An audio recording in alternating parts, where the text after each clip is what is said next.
अगर अरविंद केजरीवाल जी की जगह कोई और मुख्यमंत्री होता, कोई और नेता होता, तो वो 2 मिनट नहीं सोचता मुख्यमंत्री की कुर्सी पे बैठने के बाद। लेकिन अरविंद केजरीवाल जी ने वो किया जो आज तक इस देश का इतिहास तो छोड़िए, शायद दुनिया के इतिहास में किसी नेता ने ना किया हो। उन्होंने कहा कि मेरे लिए सिर्फ सुप्रीम कोर्ट का फैसला काफी नहीं है, मैं जनता की अदालत में जाऊंगा।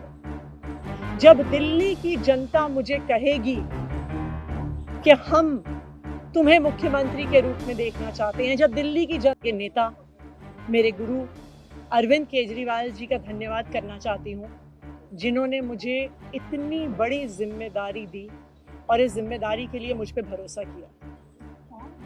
ये सिर्फ आम आदमी पार्टी में हो सकता है, अरविंद केजरीवाल जी के नेतृत्व में हो सकता है कि एक फर्स्ट टाइम पॉलिटिशियन एक राज्य की मुख्यमंत्री बने। मैं एक सामान्य परिवार से आती हूँ, शायद किसी और पार्टी में होती तो चुनाव की टिकट भी नहीं मिलती, लेकिन अरविंद केजरीवाल जी ने मुझ पे भरोसा किया, मुझे विधायक बनाया, मुझे मंत्री बनाया और आज मुख्यमंत्री बनने की जिम्मेदारी दी है।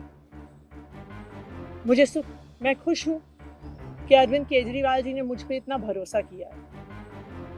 लेकिन जितना सुख आज मेरे मन में है, आज उससे बहुत ज्यादा दुख भी मेरे मन में है। दुख इसलिए कि दिल्ली के लोकप्रिय मुख्यमंत्री मेरे बड़े भाई अरविंद केजरीवाल जी आज इस्तीफा दे रहे हैं। मैं आज ये जरूर कहना चाहती हूँ आम आदमी पार्टी के सभी विधायकों की तरफ से, दिल्ली की 2 करोड़ जनता की तरफ से, कि दिल्ली का एक ही मुख्यमंत्री है और उस मुख्यमंत्री का नाम अरविंद केजरीवाल है।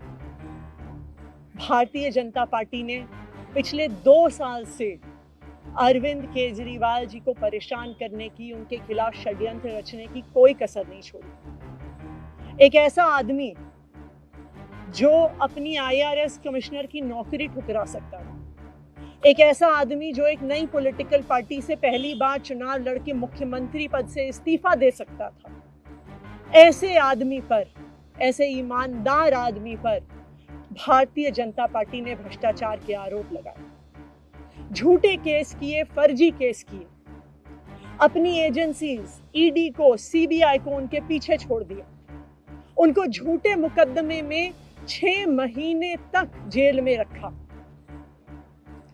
आखिरकार सुप्रीम कोर्ट ने उन्हें जमानत दी और सुप्रीम कोर्ट ने सिर्फ उनको जमानत नहीं दी, सुप्रीम कोर्ट ने केंद्र सरकार के मुंह पे तमाचा मारा, उनकी एजेंसीज के मुंह पे तमाचा मारा। उन्हें कहा कि इनकी एजेंसीज, केंद्र सरकार की एजेंसीज एक पिंजरे में कैद तोते की तरह हैं और अरविंद केजरीवाल जी की गिरफ्तारी गलत थी। अगर अरविंद केजरीवाल जी की जगह कोई और मुख्यमंत्री होता, कोई और नेता होता, तो वो 2 मिनट नहीं सोचता मुख्यमंत्री की कुर्सी पे बैठने के बाद। लेकिन अरविंद केजरीवाल जी ने वो किया जो आज तक इस देश का इतिहास तो छोड़िए, शायद दुनिया के इतिहास में किसी नेता ने ना किया हो। उन्होंने कहा कि मेरे लिए सिर्फ सुप्रीम कोर्ट का फैसला काफी नहीं है, मैं जनता की अदालत में जाऊंगा। जब दिल्ली की जनता मुझे कहेगी कि हम तुम्हें मुख्यमंत्री के रूप में देखना चाहते हैं, जब दिल्ली की जनता कहेगी कि तुम ईमानदार हो, तब मैं मुख्यमंत्री की कुर्सी पे बैठूंगा। मुझे नहीं लगता कि हमें लोकतंत्र के इतिहास में ऐसा कोई त्याग का उदाहरण मिलेगा जो आज अरविंद केजरीवाल जी ने देश के सामने रखा। दिल्ली भर में लोग बहुत दुखी हैं अरविंद केजरीवाल जी के इस्तीफे से। कल शाम मुझे एक बुजुर्ग महिला मिली, जब उन्हें खबर मिली थी कि अरविंद केजरीवाल जी ने इस्तीफा दे दिया है, वो रोने लग गई। उन्होंने कहा कि वो मेरे बेटे की तरह है, उसको इतना परेशान किया है, उसको इतना परेशान किया, उस पर झूठे केस लगाए। और उन बुजुर्ग महिला ने कहा कि मैं घर घर जाऊंगी, मैं घर घर जाके लोगों को कहूंगी कि मुझे अपने बेटे को ही मुख्यमंत्री बनाना। तो आज सभी दिल्ली वाले ये प्रण ले रहे हैं, सभी दिल्ली वाले इतने गुस्सा हैं, भारतीय जनता पार्टी के षड्यंत्र से नाराज हैं और अपने बेटे, अपने भाई अरविंद केजरीवाल जी को फिर से दिल्ली का मुख्यमंत्री देखना चाहते हैं।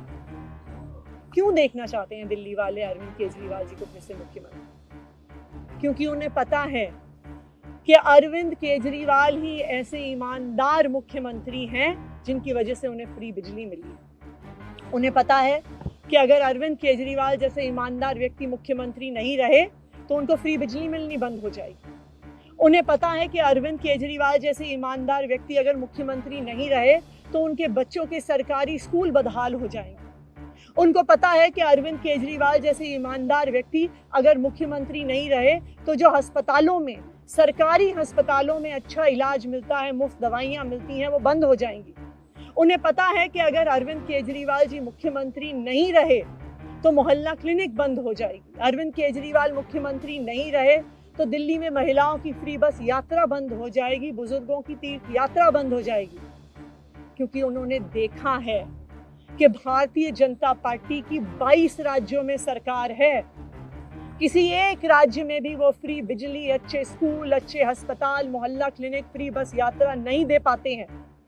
और एक ईमानदार अरविंद केजरीवाल है जो दिल्ली के लोगों को इतना कुछ देता है। तो दिल्ली के लोग, आम आदमी पार्टी के विधायक और मैं अगले कुछ महीनों तक, चुनाव तक मुख्यमंत्री होने के नाते अब एक ही उद्देश्य से काम करेंगे कि हमें अरविंद केजरीवाल जी को फिर से दिल्ली का मुख्यमंत्री बनाना है। जब तक मैं इस बड़ी जिम्मेदारी को संभाल रही हूँ, मेरा एक ही मकसद रहेगा।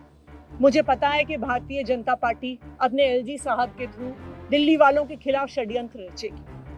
मुझे पता है कि वो दिल्ली वालों की फ्री बिजली रोकने की कोशिश करेंगे। मुझे पता है वो दिल्ली वालों के अस्पताल में फ्री दवाइयां रोकने की कोशिश करेंगे। मुझे पता है वो मोहल्ला क्लिनिक बंद करने की कोशिश करेंगे। मुझे पता है वो सरकारी स्कूलों को खराब करने की कोशिश करेंगे। तो अगले कुछ महीने तक, जब तक ये जिम्मेदारी मेरे पास है, मैं दिल्ली के लोगों की रक्षा करने की कोशिश करूंगी और अरविंद केजरीवाल जी के मार्गदर्शन में दिल्ली की सरकार चलाऊंगी। मेरा अपने सभी कार्यकर्ताओं से, सभी विधायक साथियों से, दिल्ली के लोगों से बस एक ही अनुरोध है, आप में से कोई मुझे बधाई मत दीजिएगा, आप में से कोई मुझे माला मत पहनाइएगा, क्योंकि मेरे लिए और मुझे लगता है सभी दिल्ली वालों के लिए ये एक बहुत दुख की घड़ी है कि दिल्ली के चहेते मुख्यमंत्री को आज इस्तीफा दिया है।